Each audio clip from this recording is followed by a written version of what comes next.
오늘 우리에게 주신 하나님의 말씀은 창세기 18장 1절에서부터 8절까지의 말씀 한번 교독해서 읽어보도록 하겠습니다. 제가 1절부터 읽겠습니다. 여호와께서 만물에 상수리 나무들이 있는 곳에서 아브라함에게 나타나시니라. 날이 뜨거울 때에 그가 장막문에 앉아 있다가 눈을 들어본즉 셋이 맞은편에 서 있는지라. 그가 그들을 보자 곧 장막문에서 달려나가 영접하며 몸을 땅에 굽혀 이르되 내 주여 내가 주께 은혜를 입었사오면 원하건대 종을 떠나 지나가지 마옵시고 물을 조금 가져오게 하사 당신들의 발을 씻으시고 나무 아래에서 쉬소서. 내가 떡을 조금 가져오리니 당신들의 마음을 상쾌하게 하신 후에 지나가소서. 당신들이 종에게 오셨음이니이다. 그들이 이르되 내 말대로 그리하라.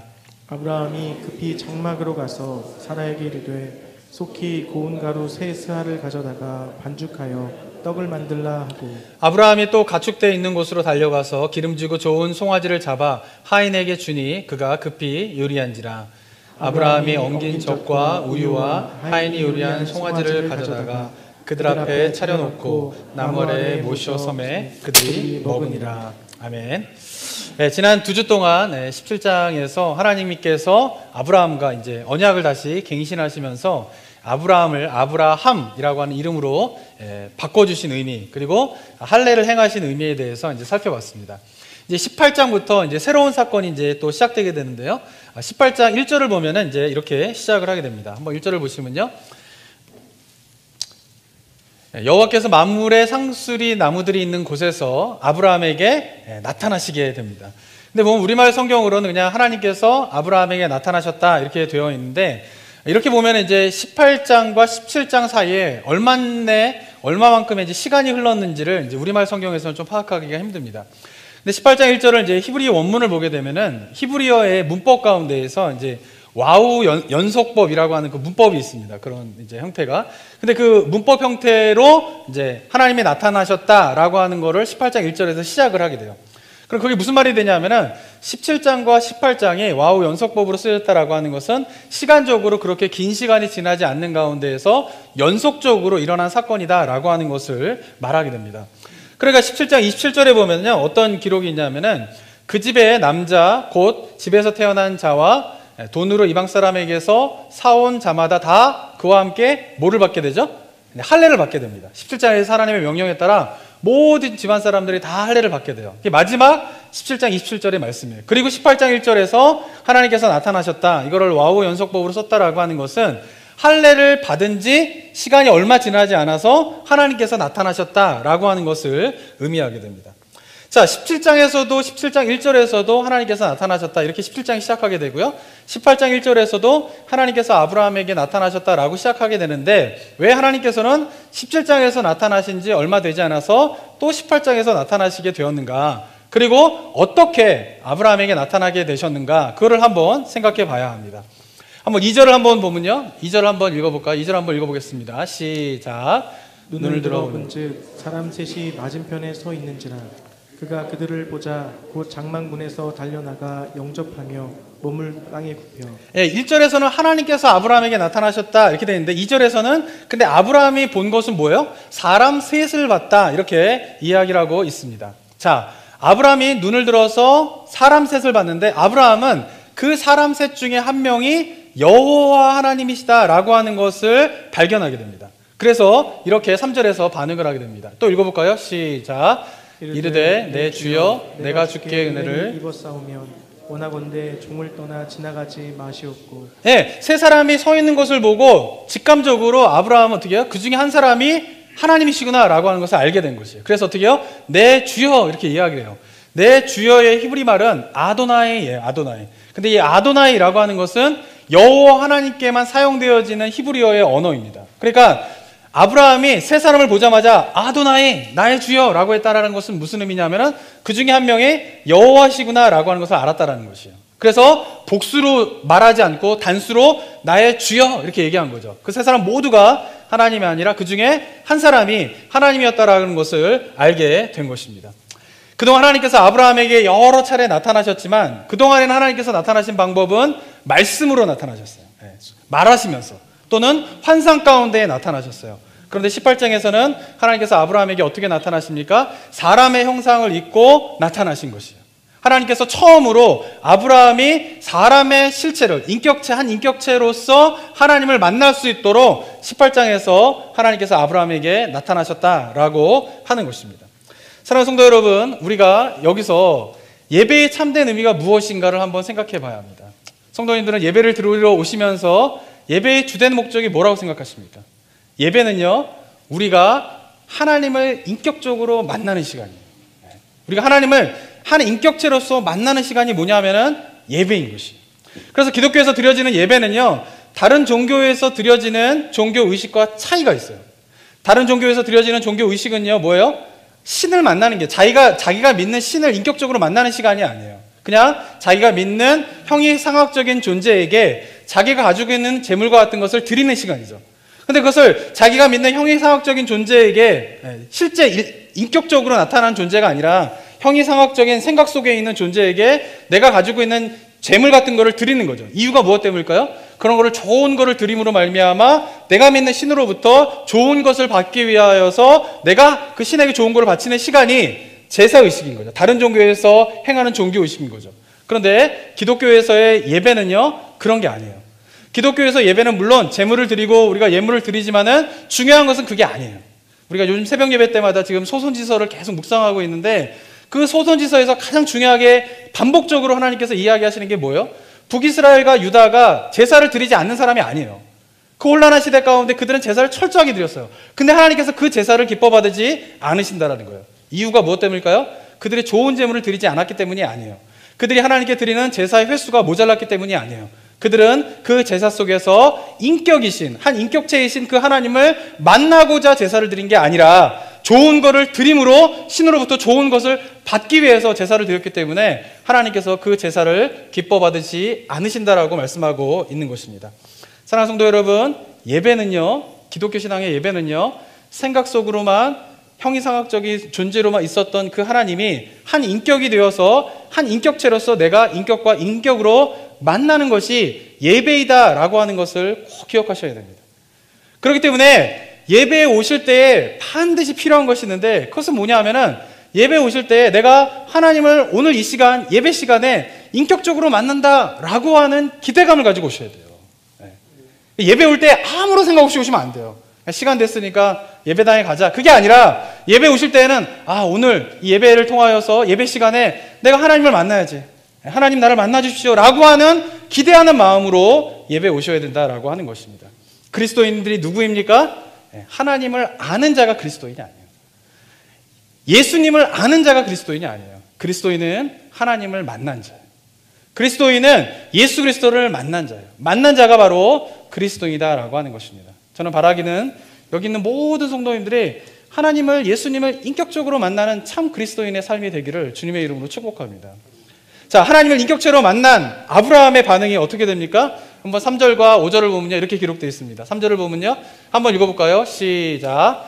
이르되 내 주여 내가 주께 은혜를 입었사오면 원하건대 종을 떠나 지나가지 마시옵고. 네, 아브라함이 세 사람을 보자마자 어떻게 합니까? 달려가서 이야기를 해요. 어떻게 해요? 종을 떠나 지나가지 말라달라는 것이에요. 이 말이 무슨 말일까요? 이 세 사람의 최종적인 목적지는 아브라함의 집이 아니었다라는 거예요. 어디론가 가고 있는데 아브라함의 집을 지나가고 있는 중이었어요. 근데 지나가고 있는 중에 아브라함이 그 세 사람을 발견하고 달려가가지고 어떻게 해요? 지나가지 마시고 우리 집에 머물러 달라는 거예요. 그러면서 4절에서부터 어떻게 이야기합니까? 4절부터 보시면요, 물을 조금 가져오게 하사 당신들의 발을 제가 씻겠습니다. 허락해 주십시오. 나무 아래에서 좀 쉬셨으면 좋겠습니다. 그럼 제가 떡을 조금 가져올 테니까 당신들의 마음을 상쾌하게 하신 후에 지나가소서. 그러니까 가던 길을 가시는데 잠깐 우리 집에 머물러서 제가 드리는 떡을 좀 드시고 좀 쉬어 주십시오라고 이야기를 간청하고 있는 것이에요. 그러자 5절에서 그 세 사람이 어떻게 이야기합니까? 그래, 내 말대로 그렇게 하자라고 하면서 아브라함의 집에 유숙하게 되었다라고 하는 것입니다. 사랑하는 성도 여러분, 제가 아까도 말씀드렸지만 아브라함의 지금 상태가 어땠습니까? 할례를 받은 상태예요. 할례를 받은 상태면요, 현대 의학은 이게 발달돼가지고 할례 그런 거 하게 되면 남자가 한 2, 3일이면 회복할 수 있지만 고대 사회에서는요, 최소한 2주의 시간이 필요해요. 그 아픈 몸이 아파가지고 땡볕 아래에서 문 앞에 앉아있다라고 하는 것은 뭐냐면요, 그 더운 팔레스타인 지방의 그 땡볕에서 그늘에 피해가지고 자기의 몸이 지금 상처를 입어가지고 회복하고 있는, 지쳐있는 상태인 거예요. 근데 지쳐있는 그 아브라함이 눈을 딱 들어봤는데 건너편에 세 사람이 있는데 그 중에 하나님이었던 거예요. 그래서 어떻게 해요? 아픈 몸이고 지쳐있는 몸이지만 그 몸을 이끌고 막 달려가가지고 어떻게 해요? 제발 지나가지 마시고 우리 집에 머물러 주십시오 라고 간청하고 있는 것이 바로 오늘 본문 속의 아브라함의 모습이다라고 하는 것입니다. 사랑하는 성도 여러분, 저는요, 예배도 마찬가지라고 생각해요. 우리가 예배 자리 가운데 왔을 때요, 어떤 분들은요, 하나님을 만나야지 라고 하는 기대하는 마음으로요, 예배 자리에 와서 하나님 앞에 달려가가지고 아브라함처럼 지나가지 마시고 저에게 머물러 주세요 라고 간청하면서 하나님을 만나는 사람이 있어요. 그런데 예배 가운데에 하나님을 만난다라고 하는 생각으로 예배에 오지 않고 그냥 앉아 있는 거예요. 그리고 하나님이 임재하고 계시는데 그 임재하고 있는 하나님을 보지 못하고 달려가서 간구하지 못하여서 그냥 지나치는 일들이 예배 가운데에 그것을 경험하는 분들도 있다라고 하는 것입니다. 그런데 안타까운 것은 교회에, 한국교회의 많은 성도님들이요, 그냥 예배에 오세요. 하나님을 만나겠다라고 하는 기대가 없이. 그래서 10년을 예배 다니고 20년을 예배당을 다녔는데 하나님을 만난다라고 하는 개념이 뭔지를 몰라요. 저는 지금 이 시간에도 우리가 인격적으로 하나님을 만나야 됩니다라고 하는 이 말이 무슨 말인지를 알 수 있는 성도님들이 이 가운데 다였으면 좋겠습니다. 근데 바라기는, 근데 안타까운 것은 아마 이 가운데에서도 우리가 예배 가운데 예수님이 인격적으로 만나야 됩니다, 하나님을 인격적으로 만나야 된다라고 하면은 도대체 그게 무슨 말이야 라고 생각할 수 있을 거예요. 니고데모에게 다시 태어나야 된다, 거듭나야 된다 그랬을 때 어머니 뱃속으로 들어가서 어떻게 태어나야 된다고 말입니까? 제가 다 컸는데, 이런 식으로 이 성도님 가운데 우리가 하나님을 인격적으로 만나야 된다라고 하면 그게 무슨 말이에요? 하나님을 인격적으로 만난다는, 인격체로 만난다는요, 그게 어떻게 가능한 거예요? 라고 생각할 수 있다라고 하는 것이죠. 사랑하는 성도 여러분, 예배는 하나님을 만나는 거예요. 그러기 위해서 어떻게 해야 됩니까? 우리가 예배에 와서 어떻게 해요? 지나가는 하나님, 지나가지 않으시죠, 예배 가운데는. 아브라함처럼 그 지나가는 분을 발견하고 달려가가지고 그분에게 제발 우리에게 머물러 주십시오, 나에게 머물러 주십시오, 그렇게 간청하는 우리 성도님들 되셨으면 좋겠습니다. 그래서 기독교의 예배 가운데에는 하나님을 찾고자 구하고자 하는 간절한 부르짖음이 성도들의 입술 가운데에서 나올 수밖에 없는 것이에요. 하나님께 달려가서 머물러 주십시오 라고 하는 이 아브라함의 간청이 우리의 예배들 가운데 있어야 한다라고 하는 것입니다. 자, 이렇게 달려나가서 청하여서 세 사람의 승낙을 받은 아브라함이 그 시간부터 무엇을 행하게 됩니까? 한번 6절 한번 보도록 하겠습니다. 6절 한번 또 읽어볼까요? 6절 한번 읽어보겠습니다. 화면이 보이시나요? 네. 한번 읽겠습니다. 시작. 아브라함이 급히 장막으로 가서 사라에게 이르되 속히 고운 가루 세 쌀을 가져다가 반죽하여 떡을 만들라 하고. 자, 세 사람의 허락을 받은 아브라함이 지금 모습이 어떻습니까? 6절에서 반복해서 나오는 말이 뭐예요? 급히 장막으로 가서 사라에게 속히 떡을 만들라 라고 이야기를 하고 있는 거죠. 아브라함의 지금 모습이 어때요? 급해요. 하나님을 만난 것에 기쁨이 너무 커가지고 이 하나님에게 무엇인가 좋은 거를 드려야 되니까 마음이 급해요. 기뻐요. 들떠 있는 거예요. 그래가지고 어떻게 해요? 속히 장막으로 가가지고 사라에게 속히 떡을 만들라고 막 이야기를 하고 있는 것이에요. 아브라함이 얼마나 들떠서 지금 그 세 사람을 위하여서 음식을 준비하려고 노력하는지 모릅니다. 자, 그런데 오늘 본문에 보면은 고운 가루 세 스아를 가지고 떡을 만들라라고 되어 있어요. 근데 이 세 스아가 어느 정도 양이 되는가를 잘 모르죠, 우리는. 근데 이 세 스아가 어느 정도 양이 되는가를 알 수 있는 그런 구절이 하나 더 있는데요.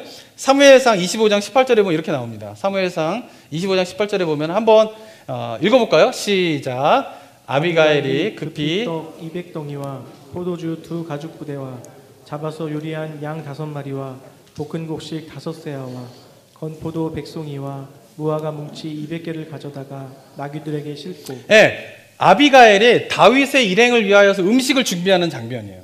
근데 아비가일이 다윗의 일행을 위하여서 음식을 준비할 때에 볶은 곡식 5세아를 가지고 음식을 준비하게 됩니다.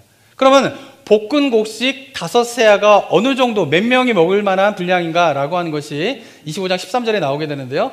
한번 또 읽어볼까요? 시작. 다윗이 자기 사람들에게 이르되 너희는 각기 칼을 차라 하니 각기 칼을 차매 다윗도 자기 칼을 차고 400명 가량은 데리고 올라가고 200명은 소유물 곁에 있게 하니라. 네, 다윗이 지금 몇 명을 데리고 아비가일이 가고 있습니까? 400명을 데리고 가고 있는 거예요. 근데 400명을 데리고 가는데 그 400명을 먹기 위하여서 음식을 준비할 때에 볶은곡식 5세아를 준비했다는 거예요. 그러면은 볶은곡식 5세아가 400명일 분입니다.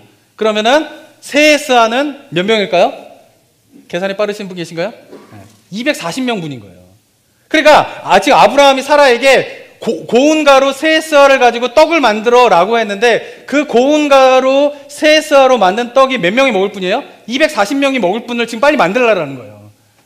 근데 아브라함이 240명이 먹을 만한 그 떡을 몇 명을 위해서 지금 만들고 있는 거예요? 세 사람을 위해서 만들고 있다라고 하는 것이죠. 이유가 무엇 때문일까요? 하나님을 만난 자는 자신이 가지고 있는 것 중에 아낌없이 그 하나님께 드리려고 하는 것이에요. 뿐만 아니라 7절과 8절을 보면요, 아브라함은 거기서 끝나지 않습니다. 7절에 보면 이렇게 기록되어 있는데요, 아브라함이 급히 장막으로 가서 이제 고운 세세아를 하고요, 그 다음에 7절에 보시면은 아브라함이 또 가축대 있는 곳으로 달려가서 기름지고 좋은 송아지를 잡아 하인에게 주었어요. 아브라함은요, 부자였고요, 하인이었고요, 가축이 있었어요. 그러면 가축을 잡을 때에 누구를 시킬까요? 보통은 일반적으로 하인을 시킬 거예요. 그런데 7절에서는 이 세 사람을 만나고 난 다음에 가축이 있는 곳에 가서 가장 기름지고 좋은 송아지를 잡은 사람이 누구예요?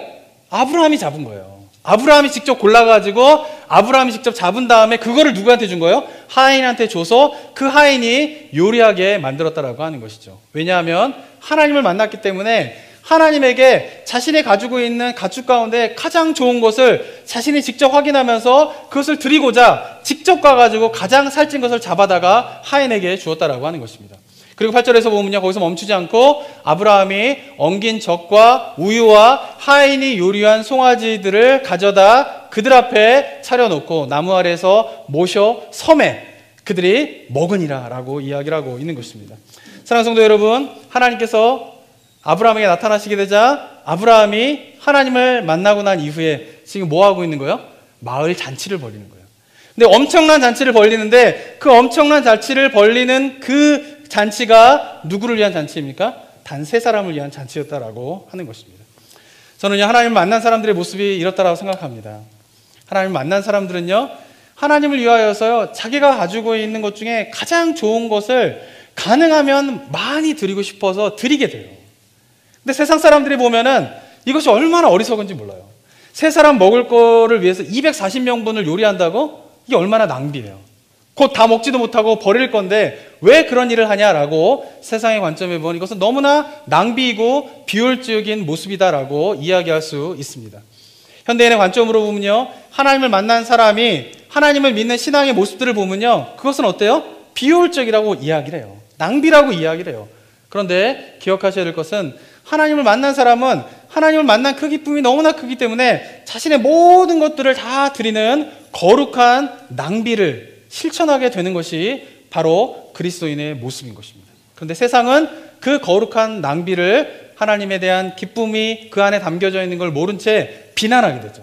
왜 그러느냐라고 비난하게 되게 됩니다. 이와 비슷한 장면이 신약에 보면 나오게 되는데요, 예수님을 만난 마리아가 예수님을 만나자마자 어떻게 합니까? 자기가 가지고 있는 가장 귀한 향유를 그의 발 앞에 깨트리게 됩니다. 그 향유는요, 아마도 마리아가 가지고 있는 전 재산이었을 거예요. 그 전 재산을 그냥 예수님을 만난 기쁨이 너무나 좋아서 그 예수님의 발 앞에 깨트려 버리게 돼요. 그런데 예수님의 발 앞에 깨트리는 그 마리아의 모습을 보고 가룟 유다가 이렇게 이야기를 합니다. 요한복음 12장 4절과 5절을 보면요, 이렇게 이야기합니다. 제자 중 하나로 예수를 잡아줄 가룟 유다가 말하되 이 향유를 어찌하여 300데나리온에 팔아 가난한 사람들에게 주지 아니하고 그것을 아깝게 예수님의 발 앞에 다 깨트려 버리느냐라고 가룟 유다가 이야기하는 것입니다. 사랑하는 성도 여러분, 여러분들은 어떤 삶의 모습을 가지고 살아가고 계십니까? 마리아와 아브라함처럼 하나님을 만난 기쁨이 충만하여서 내가 가지고 있는 모든 것을 가능하면은 하나님께 드리려고 하는 그런 삶의 모습을 가지고 있습니까? 아니면 신앙의 모습을 보면서 왜 저렇게 비효율적으로 신앙생활을 하는 거야? 왜 저렇게 어리석게 낭비를 하는 거야? 라고 말하는 가룟 유다의 관점에서 신앙생활을 하고 계십니까? 세상은요, 어리석다 하고 더 좋은데 효율적으로 쓰면 될 것이다 라고 말하지만 하나님을 만난 사람은요, 하나님을 위하여서 아낌없이 드릴 정도로 하나님을 만난 기쁨이 충만한 그 삶을 살아가는 것이 바로 그리스도인의 모습이다라고 하는 것을 기억하는 저와 여러분이 되었으면 좋겠습니다. 제가 얼마 전에 다른 주에서 사역하고 있는 목사님과 한번 통화를 하게 된 것이 있었어요. 근데 그 목사님이 고민이 있어가지고 같이 이야기를 나눴는데, 뭐냐면은 그 교회에 이제 장로님을 세우셔야 되는데, 장로를 세워야 되는데, 당회에서 장로를 세울 후보의 자격에 대한 의견들이 갈라진다는 거예요. 어떤 장로님들은 장로가 될 사람들은 11조 생활을 하는 사람을 장로로 세워야 된다, 이렇게 이야기를 하시고, 또 어떤 분들은 11조가 장로를 세우는 조건이 된다라고 하면은 저희 교회에 장로 세우실 분은 없습니다 라고 하면서 그 조항 빼고 장로를 세우자라고 말씀하신다라고 하는 것입니다. 그리고 실제로 이제 그 장로 후보가 되시는 분들을 보게 되면은 그분들 가운데 11조 생활도 하고 계시는 분들도 있지만 또 11조 생활도 안 하시는 분들도 계시대요. 그러면서 이 당회에서 이렇게 의견이 갈라지게 되는데 이걸 어떻게 해야 될까 고민이다라고 하는 이야기를 제가 전화로 통화를 하게 되었습니다. 저는 그 이야기를 들으면서 마음이 굉장히 씁쓸했어요. 왜냐하면은 이 11조가 어떻게 하다가 이 한국교회에서 이 뜨거운 감자가 되는지 몰라요. 그분들이 얘기하는 것 중에 하나가 뭐냐면 11조 조건을 빼야 된다라고 하는 것들도 보면 인터넷에 보면은 뭐 11조에 대한 해석에 대한 여러 가지 이야기들이 나옵니다. 11조는 이제 구약이 율법이기 때문에 신약시대가 되어서 더 이상 지켜야 될 율법이 아니다. 그런데 한국교회는 유독 11조를 강조한다 라고 하면서 그 11조에 대한 잘못된 그런 해석을 막 이야기하면서 인터넷에 그런 이야기들이 많이 퍼지게 돼요. 그럼 그러한 이야기를 듣고 또 교회 안에서도 장로님들이나 뭐 집사님들 이런 경우에도 보십시오, 성경에서는 그렇게 이야기하고 있지 않지 않습니까? 라고 이야기를 한다라는 거예요. 그러면서 그것에 대한 갑론을박이 계속 퍼지고 있다라고 하는 이야기를 많이 듣게 돼요. 근데 이게 그 교회 문제만이 아니라 제가 주변에 있는 목사님들 이렇게 만나보면요, 11조 설교하는 게 되게 부담된대요. 왜냐하면 성도님들이 듣기 싫어하니까. 저는 어쩌다가 이렇게 한국교회가 11조 문제가 뜨거운 감자가 되었는지 정말 마음이 아파요. 왜냐하면 11조는요, 구약에서 율법에 기록되어 있긴 하지만 우리가 잘 알으셔야 될 거는 아브라함 이야기를 보시면은 구약의 율법이기 때문에 신약시대에 이것을 지켜야 되냐 말아야 되느냐라고 논쟁을 하는 분들이 있는데 저는 동의하지 않지만 그 해석도 동의하지 않지만 그런 해석에 대해서 비난하고 싶지는 않습니다. 그런데 그런 분들이 간과하고 있는 것이 있는데 그것은 뭐냐면은 모세의 율법이 세워지기 전에 아브라함이 먼저 뭐예요? 하나님을 만난 기쁨 때문에 11조를 드리는 거예요. 오늘 본문에서도 보면은 아브라함이 어쩌면 자기가 가지고 있는 그 많은 그런 곡식과 그런 가축과 이런 것들을 단 세 사람을 위해서 하나님을 위해서 드리는 모습이 있잖아요.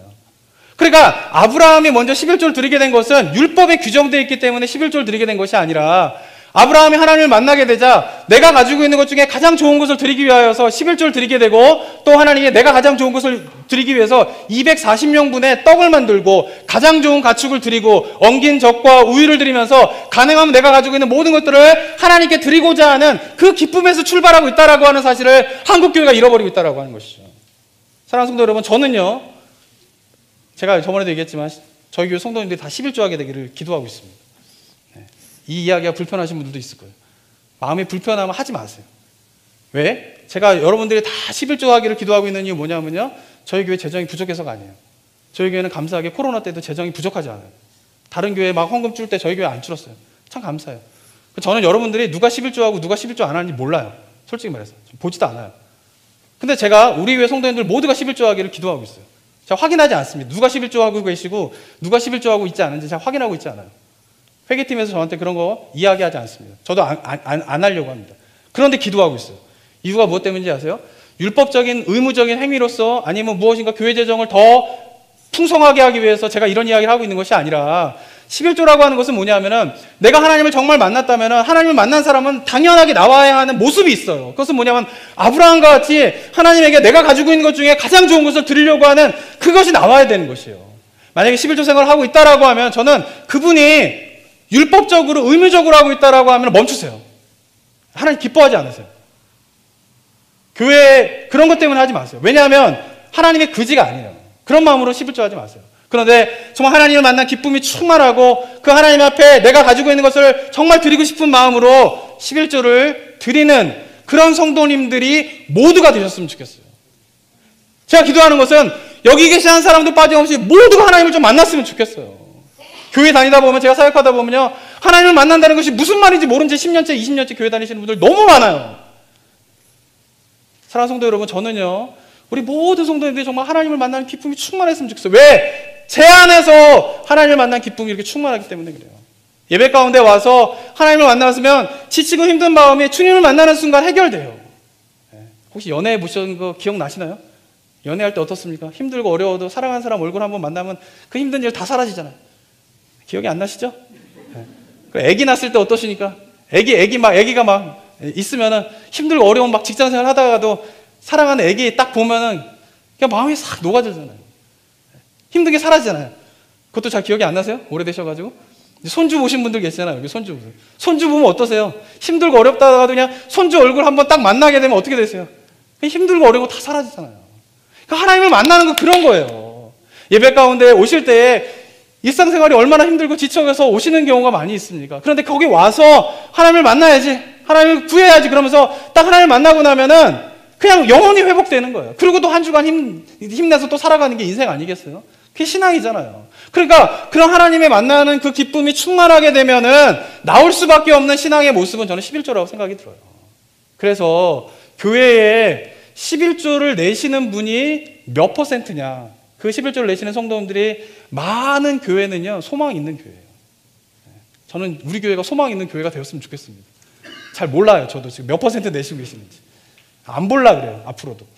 그렇지만 제가 기도해요. 왜냐하면 우리 교회 성도님들이 그 11조를 내시는 비율이 높아지는 교회가 되었으면 좋겠어요. 왜? 그래야 소망이 있어요. 왜? 그게 높아진다라고 하는 것은 하나님을 만난 기쁨, 그것을 아는 분들이 많다라고 하는 증거인 것이에요. 그래서 교회가 소망이 있는 것입니다. 사랑하는 성도 여러분, 저는요, 주님을 여러분들이 정말 만나는 기쁨 충만하게 있으시길 바랍니다. 그리고 그 주님을 만난 기쁨이 충만하여서 아브라함처럼 아낌없이 세 사람을 위하여서 240명분의 음식을 한다는 게 얼마나 어리석은 짓이에요. 근데 그 어리석은 짓을 그리스도인들은 하는 사람들이에요. 세상은 왜 그러고 사냐? 지금 바빠 죽겠는데 그 시간에 교회 가고 지금 삶이 쪼달리는데 교회에다 헌금하고 왜 그러고 사냐? 라고 세상은 비난하면서 왜 그렇게 낭비하고 비효율적인 삶을 사냐? 라고 이야기하지만 하나님을 만난 사람들은 하나님 앞에 그렇게 삶을 살아갈 수밖에 없는 그 기쁨, 그 하나님을 만난 것에 대한 충만함, 그것이 저는 우리 성도님들 가운데 있게 되기를 주님의 이름으로 축원합니다. 그게 살아나야 돼요. 그게 살아나지 않으면 교회는 소망이 없어요. 저는 바라기는 우리가 매주마다 예배를 드리게 되면서 그것을 사모하여서 예배에 참여하는 성도님들이 늘어나게 되길 소망합니다. 이곳에 계신 분들이 그 소망을 가지고 예배 드리게 되는 그런 체험과 은혜가 있게 되기를 소망합니다. 자, 그러기 위해서 예배의 의미가 하나님을 만나는 것이라면 우리가 매주마다 와서 예배를 드릴 때에 점검해야 될 것이 있어요. 첫 번째는 뭐냐면은 예배에 오실 때에 반드시 가져오셔야 할 것들이 있습니다. 첫 번째가 뭐냐면은 바로 하나님을 만나고 싶다라고 하는 기대감을 가지고 오셔야 돼요. 아무 생각 오지 마세요. 주일 아침이 되면은 예배당에 오시면서 교회 오시면서 억지로라도 이제 생각하세요. 아, 내가 예배 가서 하나님을 만나야지. 아, 이번에 하나님을 만나야지라고 하는 기대감을 가지고 오시기 바랍니다. 그리고 한 주간의 삶을 돌아보면서 두 번째로는 삶의 고백을 가지고 오셔야 돼요. 내가 한 주간 동안 어떻게 살았는지, 내가 하나님 앞에서 어떻게 살았는지 그 삶의 고백을 가지고 오셔야 돼요. 그리고 세 번째, 자기의 삶을 돌아보면서 하나님이 베풀어 주신 은혜와 돌봄이 있으면 그것을 마음에 담아, 예물에 담아서 하나님께 가져올 수 있도록 예물을 준비해서 오셔야 됩니다. 하나님 동냥하듯이, 도네이션 하듯이 헌금하지 마세요. 하나님 그지가 아니에요. 하나님께 어떻게 됩니까? 나의 삶에 감사함을 담아서 드리세요. 많고 적음의 문제가 아닙니다. 다 잘 아시죠? 성경에서 하나님께서 기뻐 받으시는 헌금이 무엇인가에 대해서 잘 아시죠? 그거 철저하게 지키세요. 그렇게 철저하게 지키시면요, 적든 많든 그렇게 철저하게 지키시면요, 하나님의 교회는 절대 망하지 않아요. 하나님께서 그거 다 책임지세요. 전 그런 믿음 가지고 목회하는 거예요. 근데 이 세 가지를 가지고 교회 오셔야 돼요. 그리고 교회 오시게 되면 이제 하셔야 될 일이 뭐냐면 먼저 예배가 시작하기에 앞서서 기도로 준비를 하셔야 돼요. 근데 예배가 시작하기 전에 먼저 기도하셔야 될 내용은 뭐냐면은 우리가 일주일의 삶들 살아보다면은 우리의 마음과 생각 속에 하나님 이외에 다른 것으로 얼마나 가득 차 있는지 몰라요. 그거를 예배가 시작하기에 앞서서 기도하면서 그거 하나를 끊어내는 기도를 드리셔야 돼요. 하나님, 제가 한 시간 반 주님 앞에 예배 드리러 나아갑니다. 주님, 제가 다른 거 내 마음 가운데 차지 않고 오직 하나님만을 바라보며 내가 나아가기 원합니다. 하나님, 근데 어제 남편이랑 싸우고 아내랑 싸워서 마음이 너무너무 힘들어요. 마음이 열불나 죽겠어요. 하나님, 내려놓겠어요. 기도하시는 거예요. 내일 또 되면은 되게 누구한테 돈 갚아야 될 일이 생깁니다. 하나님 너무나 힘들어요. 어려워요. 그거 이 시간 내려놓게 했어요. 내일 할 일이 뭐가 있는데 너무 부담돼요. 막 그런 생각으로 막 가득 차 있잖아요. 여기 오시게 되면. 그럼 예배가 시작하기 전에 기도하시면서 그걸 다 내려놓으셔야 돼요. 근데 그 작업을 안 하니까 예배를 드리시면서 찬양하면서도 계속 딴 생각이고 말씀을 들으면서 지금 딴 생각이고 지금도 딴 생각하고 계신 분 계시죠? 들으시면서 한쪽 귀로 듣고 머리로는 딴 생각하고 그러면 하나님 만날 수 없는 거예요. 그래서 예배가 시작하기 전에 하셔야 될 거는 뭐냐면은 하나님 이외에 다른 것이 내 마음을 차지하지 않도록 그것을 다 제거하는 일들을 하셔야 돼요. 그래서 예배를 최소한 5분 전에 오셔야 돼요. 가능하면 10분 전에 오세요. 오셔가지고 앉아서 기도하세요. 기도하시면서 그 작업들을 하시는 거예요. 저도 예배를 드릴 때 좀 20분 전에 와가지고 일찍 오시는 성도님들 제가 인사합니다. 그리고 5분 전이 딱 되면 제가 와서 기도해요. 5분 동안 기도하는 거예요. 왜? 저도 목회자이고 목사이지만은 제 마음 가운데 얼마나 여러 가지 생각들이 차지하겠어요. 근데 놀라운 것은 뭐냐면 제가 기도하면서 느끼는 건 뭐냐면 기도하기 전에는 제 마음이 이렇게 복잡한지 몰라요. 근데 기도로 들어가면 내 마음에 하나님 이외에 다른 것이 이렇게 많이 차 있구나라고 하는 것을 기도하면서 발견하게 되면서 기도하면서 그 생각 속과 그런 것들 다 끊어내는 작업들을 하는 거예요. 기도하면서 하나님 이것들을 끊어내고 오직 하나님만 바라보고 제가 예배 드릴 수 있도록 예배자가 되게 해주시오 라고 기도하는 거예요. 저는 성도님들도 정말 5분 전에 10분 전에 오셔가지고 기도하는 성도님들 되시기 바랍니다. 그래서 예배는 늦으면 안 되는 거예요. 늦으면 하나님께서 다리 부러뜨리고 벌 내리고 이래서 예배 늦으면 혼나는 게 아니라 예배를 일단 늦게 오면 그때부터 허둥지둥 앉기 시작하면은 머릿속에 온통 다른 생각으로 예배에 집중할 수 없어요. 그럼 하나님 만날 수 없는 거예요. 머릿속에 온통 다른 생각으로 가득 차 있는데 어떻게 주님을 만나게 됩니까? 주님이 지나가는데 지나가도 몰라요. 하나님이 계신데 하나님이 계신지도 몰라요. 그런데 그 모든 것들을 끊어내고 우리가 예배를 시작하게 될 때 하나님의 임재 가운데 하나님 앞에 나아가 우리가 구하게 되면서 주님을 만나게 된다라고 하는 것입니다. 그러면서 그런 모든 것을 딱 끝내내고 난 다음에 찬송이 같이 첫 곡이 같이 찬양합시다 라고 했을 때 그 찬송에 그때부터 집중하여서 그 찬양으로 들어가야 되는 것이에요. 사랑하는 성도 여러분, 찬양과 찬송은 구분하셔야 됩니다. 찬양은요, 하나님의 하나님 되심을, 하나님의 성품을, 하나님의 행하심을 인정하고 높여드리는 것이에요. 그것은 노래로도 가능하고요, 노래로 할 때는 그것이 찬송이 되겠죠. 근데 노래만으로 찬양할 수 있는 것이 아니라 나의 표현으로 하나님은 위대하십니다. 하나님은 나를 사랑하시는 분입니다. 하나님의 사랑은 너무나 놀랐습니다. 라고 여러분의 언어로 고백을 한다면 그것도 찬양이 되는 것이에요. 그런데 우리가 찬송을 드리면서 하셔야 될 것은 뭐냐면 찬송을 드리는 이유가 분위기 좋아지라고 찬송하는 게 아니에요. 연주하는 사람 악기 연주하는 거 잘 들으라고 찬송하는 게 아니에요. 찬송을 하면서 우리가 하나님을 높여 들어야 되는데 어떻게 해요? 찬양의 가사들을 보면은 그 찬양의 가사들은 나보다 먼저 신앙생활을 하신 분들의 하나님을 체험한 고백들이 담겨져 있잖아요. 그럼 그 가사를 내가 대신 노래로 고백을 하게 되면서 그분들이 체험한 그 하나님에 대한 거를 내가 입술로 고백하면서 나도 체험하게 되는 거예요. 그리고 우리들 가운데에는 말을 잘하고 글을 잘 써가지고 내 마음의 상태, 내 삶의 상태 이런 것들을 잘 표현하시는 분들도 있지만 많은 분들은 내 마음이 어떤지 표현하지 못하시는 분 있잖아요. 아내를 사랑하고 남편을 사랑하지만 사랑한다 말 못하잖아요. 하시나요? 자식을 사랑하는데 우리 부모님들의 가장 큰 문제가 뭐예요? 부모가 자식을 사랑하는 거, 사랑 안 하는 건 아니에요. 근데 어떻게 해요? 부모님이 자식에게 사랑한다고 표현을 잘 못하는 거예요. 그래서 자녀들은 상처받는 경우가 많이 있죠. 하나님도 마찬가지. 우리가 하나님 앞에 나의 사랑을 표현해야 되는데 그게 잘 안 될 수 있잖아요. 그런데 어떻게 해요? 찬양의 가사는 그거를 너무나 잘 표현한 사람들의 고백인 것이에요. 그러니까 그 고백에 대신 내 마음을 얹어가지고 하나님께 노래를 부르게 됩니다. 찬송을 하게 되는 것이죠. 그리고 내 마음에 담으면서 어느 순간 그래서 찬양 부를 때는 가사 하나하나를 곱씹고 묵상을 하셔야 돼요. 그냥 한 귀로 듣고 한 귀로 흘러버리는 것이 아니라 찬양의 가사 하나하나 할 때마다 아멘 그렇습니다. 주님 그렇습니다. 이렇게 하는 거예요. 찬양할 때 중간중간에 아멘 하나님의 은혜 이러면 아멘 이게 나와야 되는 거예요. 주님의 은혜 아멘 이렇게 나오셔야 돼요. 그러다가 그 표현한 것에 모자르다 그러면은 정말 공감되어지고 마음에 감동이 오는 거예요. 그 자리에서 찬양 노래 부르는 거 끊고 기도하세요. 또 하나님의 은혜 정말 너무나 좋습니다. 내가 주님의 은혜를 구합니다. 하나님 나에게 이 시간 가운데 은혜를 부어주세요. 그렇게 또 기도하다가 또 찬양하게 되면 또 노래 부르고 그러니까 찬송하는 시간대에는 찬양 노래를 부르다가 가사의 노래를 부르다가 기도하다가 노래를 부르다가 기도를 하다가 그러면서 어떻게 하나님께 하나님의 하나님 되심을 하나님의 성품을 나의 삶의 간구의 고백을 주님께 올려드리게 되는 것이에요. 그렇기 때문에 중요한 것은 예배에 오셔가지고 설교 말씀을 잘 듣는 것도 굉장히 중요하지만 저는 그것에 못지않게 또 하나 중요한 게 있다고 생각합니다. 그것은 뭐냐면 내 입술로 하나님 앞에 고백이 있는 예배를 드리셔야 돼요.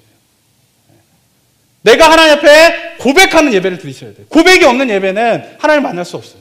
그런데 그것이 첫 번째 도구가 되는 것이 뭐냐면 찬송이에요. 찬송으로 여러분의 고백을 드릴 수 있어요. 그런데 이것을 벗어나서 또 하셔야 될 것이 있어요. 그것은 뭐냐면 여러분의 언어로 하나님 앞에 여러분의 삶과 여러분의 마음과 여러분의 것들을 고백할 수 있어야 돼요. 그래서 찬양이 마무리되게 되면 개인 기도 시간을 드리는 거예요. 짧지만 1분, 2분. 근데 피아노 반주를 하는 이유는 뭐냐면은 피아노 연주, 우리 안정희 집사님 굉장히 잘하시지만 그 연주 들으라고 피아노 연주해 드리는 게 아니에요. 어떻게 하는 거예요? 소리 내서 기도하라고.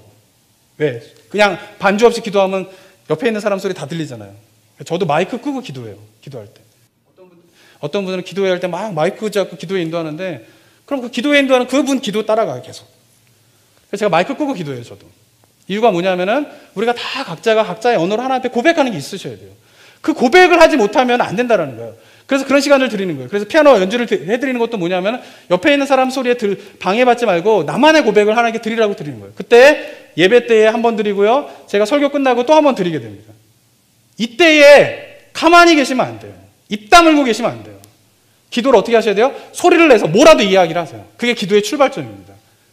웬만한 고수가 아니면요, 가만히 침묵하면서 기도할 때에 그 기도가 1분, 2분이 지나도록 계속 지속적으로 하나님 앞에 기도할 수 있는 거는 진짜 고수예요. 기도의 고수. 근데 대부분의 사람은 어떻습니까? 한번 해보세요. 입 다물고 아무 말하고 속으로 하나님, 속으로. 그리고 한 10초 지나면 벌써 딴 생각하고 있어요. 어딘가 가고 있어요, 생각이. 그래서 갑자기 한 1분 멍 때린다 그러죠? 갔다가 내가 기도하는 거지. 이렇게 되는 거예요.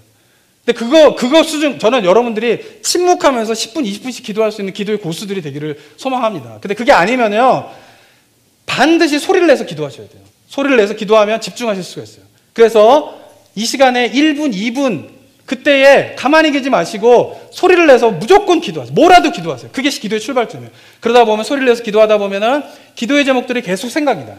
그러면 그 기도의 제목들이 생각났던 걸 나를 위해서 기도하다가, 다른 사람을 위해서 기도하다가, 교회를 위해서 기도하다가, 예배 가운데 하나님에 대한 것에 대한 감사의 고백을 하다가, 그렇게 기도하는 그 고백이 예배 가운데 있으셔야지, 고백이 있는 예배를 드리셔야지 하나님을 만날 수 있다라고 하는 것입니다. 그래서 저는 기대하는 예배는요, 그 개인 기도하는 시간들이 길어지는 예배를 드렸으면 좋겠어요. 저는 성도님들이 같이 모여서 예배 끝나고 제가 설교 끝나고 같이 기도합시다 그러면 기도 소리가 멈추지 않는, 뭐 크거나 막 소리 지르거나 막 뭐 이런 게 아니라 그냥 조곤조곤 하는데도 그 조곤 기도하는데도 그 속에 진실하고 정말 간절함이 달려있는 그런 기도가 있어요. 막 소리 지르고 막 이런 것만 간절한 게 아니라요. 그냥 조곤 이야기하는데 그 속에 간절함이 있는 그런 기도가 있어요. 저는 그런 기도를 드리실 수 있는 성도님 되고, 또 성격이 화끈하신 분들은 또 소리 지르고 기도하셔도 돼요. 목소리 높여서 기도해야지 내 그 속이 좀 풀린다? 그럼 소리 내서 기도하세요. 어쨌든 간에 우리 성도님들 예배 가운데에 뭐가 있으셔야 돼요? 나만의 고백이 있는 예배를 드리셔야 돼요. 그것이 없으면은 하나님을 만나기 어렵다라고 하는 것입니다. 바라기는 우리 성도님들이요, 하나님 앞에 여러분의 언어로 하나님 앞에 고백하는 시간이 길어지게 되는 은혜가 있게 되기를 축원합니다. 그래야 그 속에서 주님을 만날 수 있어요. 하나님을 만날 수 있어요. 기도하는 가운데에서. 그런 은혜가 여러분들 가운데 있게 되기를 소망합니다. 사랑하는 성도 여러분, 우리가 매주마다 주님 앞에 예배 드릴 때에 우리 성도님들 하나님을 만날 것에 대한 기대하는 마음으로 이 자리에 참석하시기를 원하며, 그리고 하나님 앞에 내 이야기를 많이 하세요. 사랑하는 사람한테 내 이야기를 많이 해야지 그 사람이 나를 사랑하는 걸 알 수 있어요. 하나님 앞에 한번 내 이야기를 많이 해보세요. 그러면은 그 하나님 앞에 고백하는 그 가운데 주님께서 내 영혼을 만지시고 나를 일으켜 세워주시는 그 하나님의 손길을 느낄 수 있어요. 근데 그 손길을 맛보지 못하면 이 땅 가운데 신앙생활하는 게 아무 의미가 없어요. 저는 이 말에 그래, 그게 뭔지 알아. 그게 그거지 라고 하는 거를 여러 성들이 다 알게 되길 소망합니다. 진짜 모르신다면 이제부터 시작하시면 돼요. 첫 번째 단계 뭐예요? 고백하세요. 입술을 내서 소리 내서 기도해요. 큰 소리든 작은 소리든. 가만히 계지 마세요. 그럼 하나님 만날 수 없어요. 그렇게 고백하면서 하나님을 만나게 되는 은혜가 있게 되기를 소망합니다. 그래서 하나님을 만나면서 하나님을 알게 되고 하나님을 더 사랑하게 되면서 정말 주님을 위하여서 내가 아낌없이 내 것을 막 드리려고 하는 오늘 본문 속에 있는 아브라함의 모습, 그 모습이 우리 성도님들의 모습이 되기를 원합니다. 왜냐하면 아낌없이 하나님 앞에 드릴 수 있을 정도로 하나님의 은혜를 체험했다면, 하나님의 기쁨을 체험했다면 그 삶이 정말 복된 삶입니다. 그 복된 삶을 누리시는 은혜가 여기 성도님들 모두가 한 사람도 빠짐없이 있게 되기를 주님의 이름으로 축원합니다. 함께 기도하도록 하겠습니다. 사랑하는 성도 여러분, 이 시간 입술을 열어 고백하시기 바랍니다. 큰 소리를 내셔도 되고 작은 소리를 내셔도 돼요. 어쨌든 소리를 내서 기도하세요. 그리고 기도에 어느 정도 수준이 됐다, 그럼 침묵하고 기도하셔도 돼요. 그런데 시작은 소리를 내서 기도하시는 거예요. 뭐라고 말씀하셔도 좋아요. 기도하세요. 입술을 열어서 고백하셔야 돼요. 그러면서 제가 드리는 기도의 제목은 이 시간 하나님을 만나는 기쁨 제가 누리기 원합니다. 주님, 나의 영혼을 깨워주시고 나의 영혼의 귀가 열리게 하여 주시옵고 나의 영혼의 눈이 뜨게 하여 주시옵고 그리하여서 주님을 보게 하시고 주님을 만나게 하여 주시고 주님의 말씀을 들을 수 있도록 주여 도와주십시오라고 기도가 꼭 하시기 바랍니다.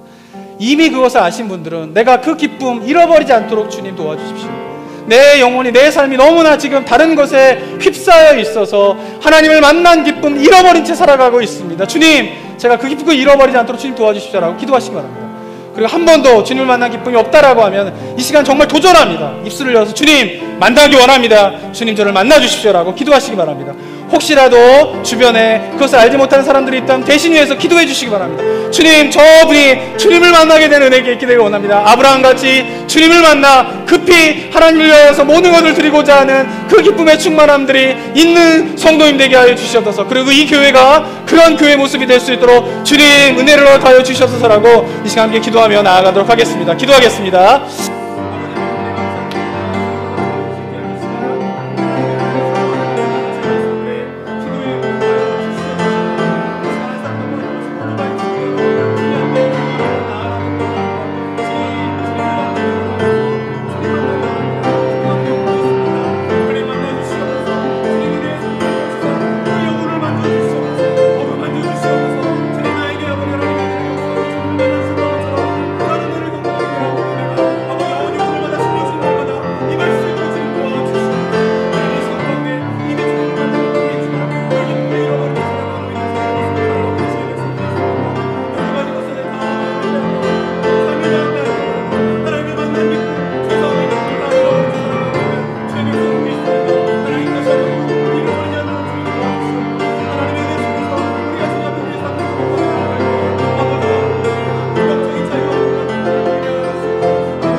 사랑과 은혜가 충만하신 하나님 아버지, 아브라함이 할례를 받고 그 아픈 몸을 그늘에 누워 쉴 때에 주님을 발견하자 그 아픈 몸을 일으켜 세워 달려가 그냥 지나가지 마시고 우리 집에 거하여 주시옵소서. 내가 주님을 위하여 발을 씻고 내가 주님을 위하여 떡을 준비하며 주님을 위하여 함께 식사하기 원합니다. 주님 나에게 머물러 주십시오 라고 하는 이 아브라함의 간절한 간구와 부르짖음이 여기 계신 성도님들이 주님 앞에 드리는 기도가 될 수 있도록 인도하여 주시옵소서. 뿐만 아니라 자기가 가지고 있는 것 중에 가장 좋은 것을 찾아 드릴 정도로 하나님을 만난 기쁨이 충만했던 그 아브라함의 모습이 이곳에 계신 모든 성도님들의 삶의 모습이 되기를 원합니다.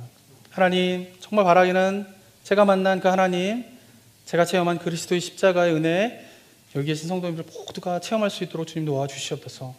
그리고 이 땅 가운데 삶이 참 지치고 힘들고 어려운 삶이지만 그러나 그 주님의 십자가를 만남으로, 하나님을 만남으로 그 어렵고 힘든 삶들을 넉넉히 이겨나갈 수 있는 힘을 얻게 되는 그 신앙의 비밀, 그 복음의 비밀, 그 복음의 능력들을 체험하며 나아가는 은혜가 우리 성도들 가운데 임하게 하여 주시옵소서. 매주마다 주님 앞에 우리가 예배를 드리며 나아갑니다. 이 시간이 그냥 앉아있는 시간이 아니라 주님을 만나는 시간 되게 하여 주시옵소서. 그것을 구하며 간구하는 영혼들 주님의 손을 펼치사 주님 만나 주시옵소서. 네, 감사드리며 예수 그리스도의 이름으로 기도드립니다. 아멘.